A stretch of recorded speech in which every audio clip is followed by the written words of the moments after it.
ئەی پەیامبەر تۆی ڕزگارکار ئەی پێغەمبەر موژدەیێنان. بە بۆنەی یادی هیجرەت و سەری ساڵی نوێی کۆچی ئەنجومەنی خەلیفانی کۆمەڵی دادگەری بە ئامادەبوونی مامۆستایانی ئاینی و ڕیشسپی و پیاوماقوڵانی دەڤەرەکە مەراسیمێکی جەماوەری ساز کرد. لە پەراوێزی ئاهەنگەکەشدا ئێوارە خوانێک ئامادەکرا. زۆر سەختە و زۆر دەژوارە ئەزانم ڕێگا. ئەم چالاکیە لە کاتێکدایە کۆچ وەک هەر بۆنێکی دیکەی ئیسلامی بەلای خەڵکی کوردستانەوە بایەخی پێدەدرێ و بەشکۆوە یاد دەکرێتەوە. بسم الله الرحمن الرحیم. ئێمە وەکو ئەنجومەنی خەلیفانی کۆمەڵی دادگەری هەستاین بە ئامادەکردنی ئێوارەخوانێک لەگە ئاهەنگێک بە بۆنەی سەری ساڵی کۆچیەکی محەڕەم. خوای گەورە پاداشی ئەو خێرخوازانە ژواتە بکاوکار بوون لە ئەو ئێوارەخوانەی. ئەلحەمدولیلا خەڵکەکی زۆر بەشداری کرد. موسڵمانان ئێرە بەگشتی بەبێ فەرق و جیاوازی خەڵکەکی زۆر بانکێشتن کرد و بە فیلم هاتن.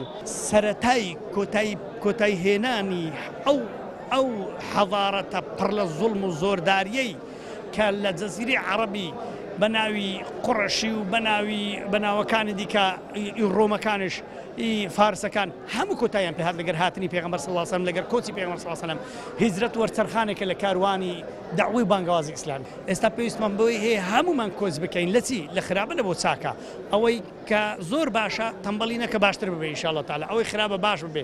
هەمومان هەموو ڕۆژە پێویستمان بە کۆچ هەیە وەک چۆن پێویستمان بە تەوبە و ئیستیغفار. زانانی ئاینی دووپاتی دەکەنەوە. کۆچی پێغەمبەری پێشەوە درودی خوای لەسەر بێت ڕەتکردنەوەی ستەم و بناغەیەک بوو بۆ بەرپەرزدانەوەی نادادی و هێنانەکایی دەوڵەتی ئیسلامی.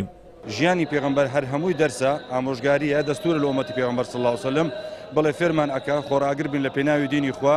ئیسلام چی پێویستە؟ دین چی پێویستە دەبێ وابین نەک بە نەفس و ئارەزواتی ئێمە یان خۆشی و لەزەتەکانی خۆمان و پێش ئەمر و فەرمانی خوددا بێخین. بەڵکم دەبێ ئەمر و فەرمانی خوا هەروەکو پێغەمبەر زێدی خۆی کەسی خۆی دۆستی خۆی عەشیرەتی خۆی هەموو بەجێهێشت لە پێناوی ئەوەی لیتەکوونە کەلیمەت الله هی العولیا لۆ ئەوەی کەلیمەی خوا بەرز بیتەوە تا ڕۆژی قیامەت بە کردار و بە گفتار پێغەمبەری خوا وای کرد صلی الله علیه و سلم بۆیە بۆ قودوە و پێشەوا و خاتەمی هەموو پێغەمبەرانیش هەتا ڕۆژی قیامەت. هەموو ئەو مادی بوونە بۆ ئەوەیە کە عەدالەت بچەسبێ خەرجی مەکە و هەموو مسلمانانی جیهان لە زوڵم و زۆرداری ڕزگاریان بی. بۆیە ئێمە هەموو ساڵێ ئەم یارە دەکەینەوە بیرەوەری ئەو یارە دەکەینەوە بۆ ئەوەی خەڵک و مسلمانان لە زوڵم و قەدر ڕزگار بکەین و داوا لە خوای پەروەردگار دەکەین هەموو مسلمانان ڕزگار بکە بە تایبەتی مسلمانانی فەلەستین و غەزە. خوای گەورە دەرو خیران لێ بکاتەوە خوای گەورە پارەشتان بداتەوە. کۆمەڵی دادگەری وەک لایەنێکی ئیسلامی کوردستان لە سەرجەم بۆ نەو پێشهاتە ئیسلامیەکاندا قسە و چالاکی خۆی هەیە. ئەمە شوەک بەشێک لە ئاینداری خەڵکی کوردستان و هەوڵێک بۆ بەرپەرزدانەوەی بیر و مۆدێلە هاوردە و نامۆکان دەبینێت. ئازاد ومەراوی کەناڵی ئاسمانی پەیام قەزای خەلیفان.